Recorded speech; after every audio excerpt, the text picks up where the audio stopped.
It's a chance for associates to introduce their new team members who are brand new and may be excited about the opportunity or kind of still feeling it out, testing the product to see if the product's legitimate and get a sense of community that we have and the people involved.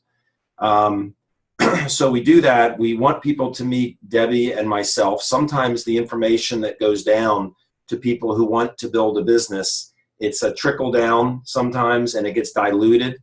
And so we just want to make sure, most likely your sponsor is the horse's mouth, but we want to make sure that you get it from our horse's mouths on how to go about building the business and how to educate people about this incredible breakthrough and do it in a duplicable way so that they can duplicate what you did. And that's how you end up building teams. And that's how you end up changing lives around the world. And that's how you create enormous amounts of residual income, if that's what you want, which is very liberating. And so what hurts us is to see people come in that don't know what they're doing. They think they know how to build a business, but they don't.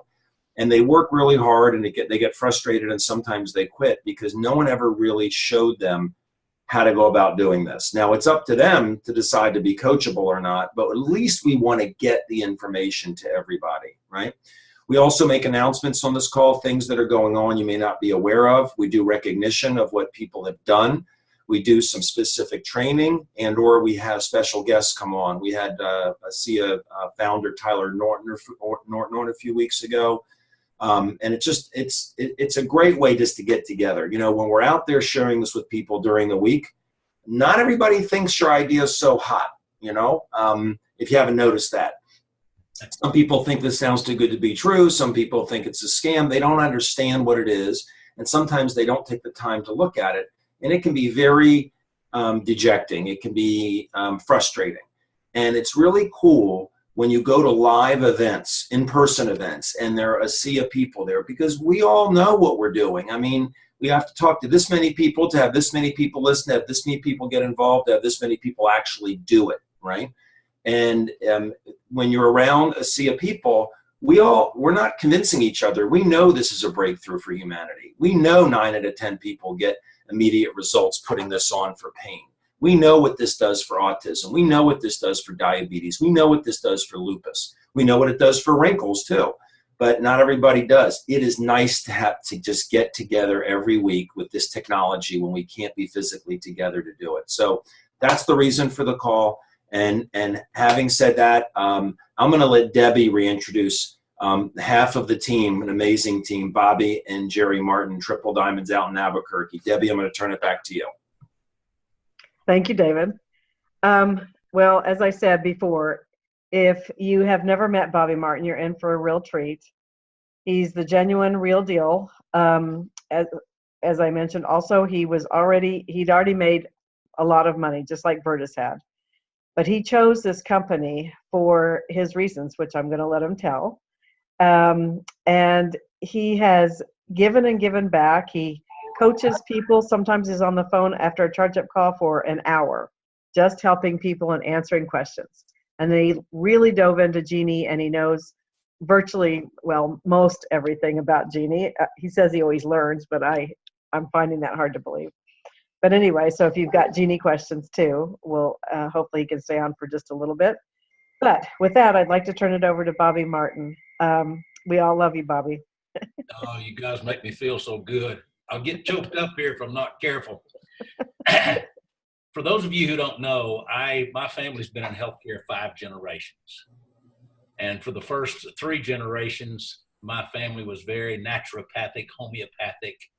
They would have loved this. The last 2 generations have flipped over to the dark side of burn, cut, poison, and they think I'm the village idiot. I have 4 brother-in-laws. 3 of them are doctors. One's an attorney. My attorney brother-in-law loves the product for several reasons. His PSA went from about 20 to less than 1, which was a pretty big thing for him. He's my age. We're both in our early 70s. But I retired from my traditional business when I was 49. And I've been married several times. I'm currently married to my 6th and final wife. she tells people she has guns, she knows how to use them, and she's not afraid to go back to prison. So I, I, I, she said, you might marry somebody else, but you won't have any fun. But long story short, Jerry and I, 7 years ago, were just having a great time. We were playing golf, and we had only gotten married about a year earlier than that, and weren't looking for anything. We were involved in a nutrition company. That's actually where Jerry and I met. And I say I was working the business. I didn't work very hard. I first saw this network marketing model in 1993. That's the same year Trish Winkler saw network marketing. That's when she got started. She did a lot better than I did. I did pretty good the first couple of years, primarily because I had about 1,000 employees, and I made all of my administrators distributors in a network marketing company and gave them the nursing home as a wholesale customer. And my partner and I split some pretty good money for the first couple of years. And then I just got tired of the headaches and the stress. I was, on any given day, one of my employees could accidentally or on purpose cause harm to one of our patients, and that would put me under the bus legally and financially. And quite frankly, I just got tired of it. We had just settled out of court 2 major lawsuits, one of which would have put me in jail. And I hadn't done anything wrong, but you don't have to necessarily do something wrong to be convicted. Sometimes they convict the wrong people. But long story short, when I saw network marketing as a business model, I knew it was better than what I was doing. I'd learned early in my adulthood that if you want to get ahead financially on this planet, you got to learn how to use leverage, either leverage time or leverage money. When I ask people, the one word that separates the working class from the wealthy, and they'll say money. I said, no, there's money's involved, but the one word is leverage. The wealthy create networks. They leverage. They make their money work for them instead of them working for money. And when I saw the network marketing model, it was the best leverage model I'd ever seen. I knew how to leverage. I had 1,000 people working for me. And I was also able to borrow a lot of money. But man, my model was so stressful. I was killing me. Long story short, I sold out. Fortunately, I sold out for a lot of money because I didn't have to do anything. And for the next 17 years, as my wife likes to say, I created multiple streams of no income. And part of the reason was I didn't know what I was doing. In fact, I'm embarrassed to tell you, it took me almost 25 years to figure out what I think is the underlying key to this business. And, I might even tell you about it. But anyway, I like I said, I was fat, dumb, and happy and playing golf 6 days a week. And we got in this business because Trish Winkler came to our home. It's really funny. I got a phone call on a Sunday afternoon, and this little voice says, "Hi, my name is Trish.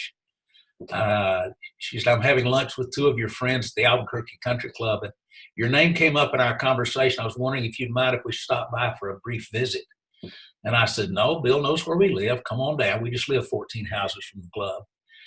And 20 minutes later, she walked in the door, and it was really funny because I remembered her from her first network marketing company. I'd seen her on stage. I'd never met her, but I'd seen her on stage, and I knew she'd done really well. And when she started telling us about ASEA, I wasn't interested in another business, but I was interested in the product, not for myself, but for a son-in-law that had gone through a couple of stem cell transplants. And we thought this stuff might help him with dealing with the aftermath of his treatment, his cure. We thought that would help. Interestingly enough, he wouldn't touch the product. But Jerry and I started drinking it. The first thing I noticed was that in just a couple of days, I could breathe through my nose for the first time in about 40 years. I live in the desert, man. If you can't breathe through your nose at night, you wake up in the morning, it's hard to swallow. Your mouth is so dry, your throat's so dry. I also noticed that I had more energy and I was sleeping better, not getting up to go to the bathroom quite as much.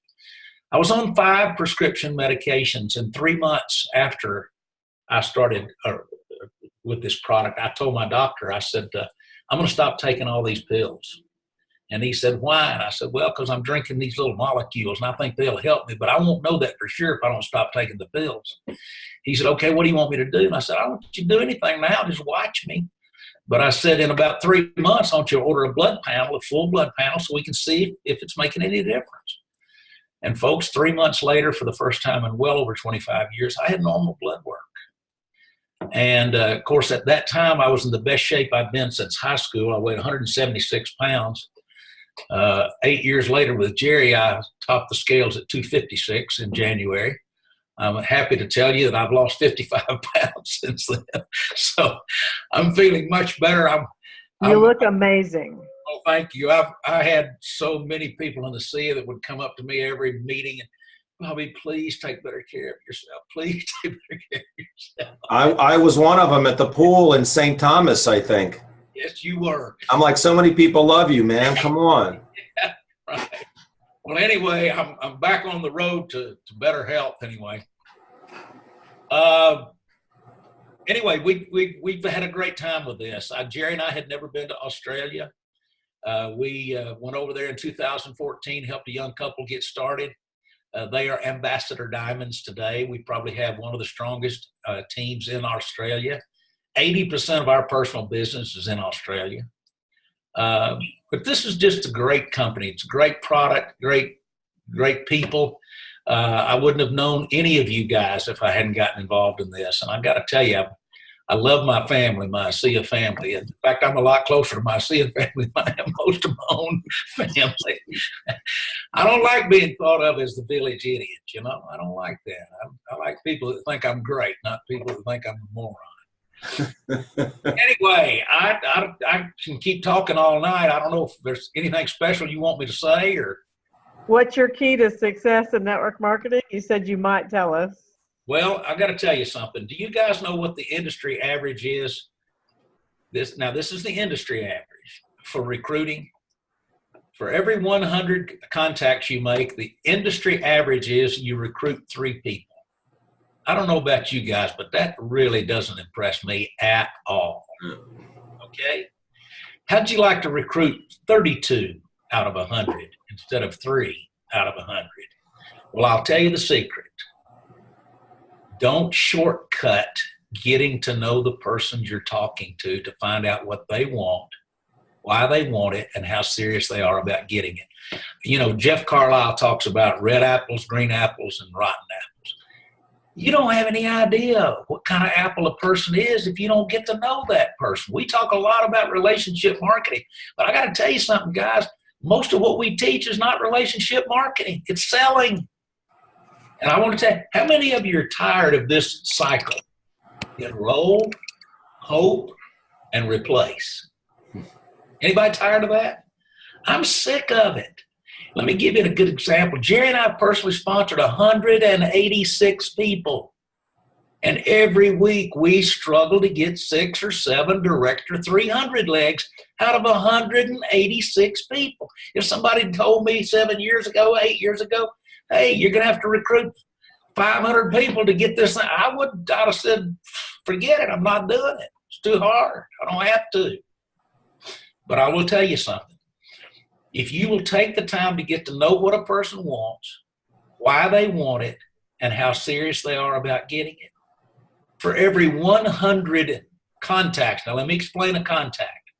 A contact is where you have a conversation with somebody and you ask them to do something and they say yes or no. That's a contact. For every 100 contacts, you should get 60 presentations. Now, let me hasten to add, you don't do those presentations yourself. You use a tool or you use a 3-way or you don't do those presentations yourself, but you get 60. Of those 60, you should get 60% of that. That's 36.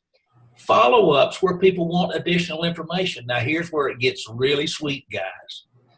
Out of those 36, you should recruit either as a customer or an associate 32. Now, the only way you can do that is if you find out what people want and why they want it and how serious they are about getting it before you ever say anything to them about your product or your business. Let me tell you something. We talk about casting the vision. If I don't know what you want, I have no idea what kind of vision will resonate with you. And just because it resonates with me doesn't mean it's going to resonate with you. Have you figured this out? People only do what they want to do. Now, if I don't know what you're already motivated to do, then I don't know how to describe what part of my offering would be attractive to you. But once I know what you want, then I know exactly what to say and what tool to send you so that will resonate with you. And let me tell you something, that's how you build a business. It doesn't happen overnight. I'm going to tell you something, running out there and recruiting a bunch of people, that doesn't do you any good. If they don't stay, doesn't do you any good. I mean, I'm embarrassed when I look at the number of people I've recruited and how many of them are not even here. That just doesn't work. Take the time to get to know what they want and why they want it and how serious they are about getting it. And when you do that, then you'll know exactly where they're motivated, and that's when you can give them the right information. Hey, Bobby, we sat around when we were designing Genie and putting in the videos, and Madeline wanted to use the 6 Reasons video, and we all kind of were like, yeah, this is it. You got to find out what somebody wants before you shove it at them, and the only thing that's not in that 6-minute video, the 6th reason, is the opportunity. I don't ask why. That's our job to find out why. What stress in their life do they want to see go away? What joys do they want that they can't get with what they're doing? But you're absolutely right. People do what they want. They do. They're motivated to take action if they see it as solving a problem they have or giving them joy. If it lines up with what they want, David, then they're going to be interested in it. And if it doesn't line up with what they want, I might be able to persuade them to get in. I did, a lot of people. But that doesn't do any good. Here's what I'll tell you. My first contact with somebody is start a conversation. Now, guys, remember, I'm working in my cold market. Now, it doesn't work. There's not a lot of difference in working in my hot and warm market, because don't assume that because you know somebody, you know what they really want. I'll tell you right now, you probably don't know what they really want. Okay? But I start that conversation and I give them just enough information so that they'll give me their contact information. And my second contact with them is to set up, usually it's a phone call, is to set up a face-to-face if they're local. And if not, I'm going to put them on Zoom because I want to see their face. If I don't see their face, I can't tell whether my communication's working very well or not. Okay? And then I'm going to start that question, that connection meeting. I'm going to start asking more questions about them until I get to ask my 3 questions. Eventually I'll say, what would you like to have more of in your life? What do you think the number 1 answer to that question is? They'll say time, but they really mean money. But they might not say money because they're too embarrassed. That might sound like they're not doing too good, okay? I say, okay, what would you do at that time? Well, I like to travel, or I like to spend more time with my husband or my wife or my kids or my grandkids. And I say, sounds like to me that might take some extra money. Oh, yeah, that's right. Okay, what do you want less of in your life? What do you think the number 1 answer to that is? It's stress. They may say drama or chaos or confusion or whatever, but it's really stress. And then when I say, so what causes you stress? Number 1 answer, not enough money. Right. You see? And that once I know that they're interested in some money, then my next question is, how serious are you about actually doing something to create some additional money so you can get out from under some of that stress you're telling me about? On a scale of 1 to 10, how serious are you about doing something? Is this something you just want to talk about? Or you really want to change the direction of your life and make something happen good? Give me a number from 1 to 10. If they give me anything less than 7, I just smile and say, my option just won't work with that level of commitment. Let me call you in about 6 months, see how you're doing. Now, if they give me a number higher than that, I use the old, if I would you. If I sent you a video, would you watch it? How soon could you watch it? When can I call you after you watch it? I set a day and time. And then I go back, and if they're not already in my Genie, I put them in Genie, and I send them 2 videos. I send them, the first one is that little 5-minute, it's one where it starts out with the bicycle. It's your time. What are you doing with it? I think that's a great little first touch. Kind of gets their brain thinking about, hey, it is my time. What am I doing with it? And then my second video, I send them Alan Noble's 23 minutes, Discover ASEA Product and Business. By the way, the only place you can get that now is in Genie. Because on Alan's website, he split it up into 2. You still want to get the one, you got to get them in Genie. That's how you send it. And then I set up a day and time, and we go from there. Awesome. Thank you, Bobby. It's the best I've ever seen. Right. I can't believe it took me 25 years to figure that out. Not the sharpest tool in the shed, somebody told me. When are you having your next soiree in your shack out there in Albuquerque? 18th of May, and you're all invited. I'll be there. Debbie's coming. Debbie's coming. We are going to do something, guys. I'm telling you, this is monumental. We're going to have the first ever mother-daughter panel. We got Debbie and Jackie and Denny and Alyssa. And I'll tell you one thing, we're going to learn how to use social media, and we're going to go after some millennials. Can't wait. Exactly. Yeah, we need some younger blood in here. But Let me just say this to all of you who are on here. You have got amazing upline in Debbie and David. They're 2 of my favorite people in the business. These guys know what they're doing. If you'll just hook onto their coattails, the only way you can fail in this business is to quit. Some people go faster than others. I love what I heard somebody say the other day. I think it was Denny. Don't compare your chapter 1 to their chapter 20. Okay? Don't be comparing your chapter 1 to their chapter 20. Yeah. As Trish says, most overnight success is a result of 20 years of hard work. That's right. that's right. You know what else she says? She says, comparison is the thief of all joy. And that's absolutely true. Somebody does a fast forward, I am standing up on my desk cheering for them, whether they do that or they go triple diamond. It is at every step, every positive step is so important. Yeah. Bobby, thank you. You stayed longer than you said you were going to stay, man. Thank you so much. Love you guys. Love you guys. Love you well, come see us in Albuquerque. Thank you. Martin Resort. Yeah. Thanks, Los Bobby. Ranchos Four Seasons. Come on over. Drinks are Bobby. Thank you, Bobby. Thank you, Bobby. See you guys. Bobby, Thanks, Bobby, you look fantastic. I'm so Thank happy you very for much. you. Thank you very much. See you guys. Love you, Bobby. Love you guys. Love you. Bye. Bobby.